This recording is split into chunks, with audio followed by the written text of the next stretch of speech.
Gusto mo ba crispy-licious na sisig at presyo pang masa lang?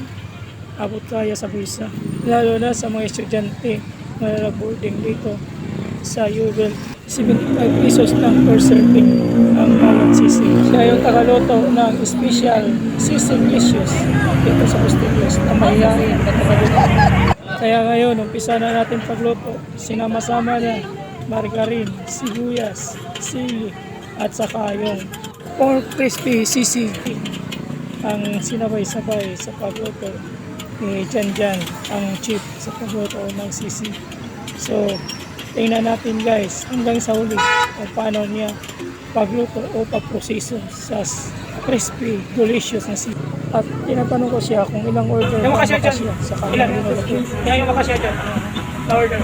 Mga 10. Ha? 10. Doon na linagay sa sisig para ma-absorb niya. Ngayon, inahalo-halo ni Jan yung sisig. At tapos, i-standby muna, tapos inahalo ulit, tapos linagyan ng mayonnaise. Tapos linagyan na yung sekreto nilang sisulim at pinapausok. Tapos ngayon ang bango-bango na. Tapos hinalo ni Jan yung sisig. Ngayon, na-absorb na niya yung linagay ng mga seasoning. Ngayon, linagyan niya ng itlog. Ito na talaga ang pinaka-special naman kasi may halo na ng itlog yung sisig.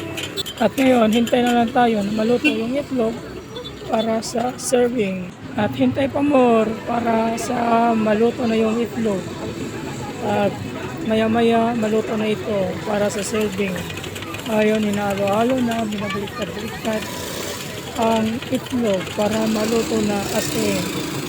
At ngayon, malapit na siya sa serving. So, hintay-hintay na lang mga guys para sa serving ng ating special delicious na sisig. Hintay-hintay pa more, mga amigo. Malapit na ito maluto. Ngayon, nilalawalo na ulit para sa serving. Kasi ito na yung pinaka-the best na paraan nila. Ito na, siniserve na. At ngayon, ito na. Ready for serving na, mga amigo.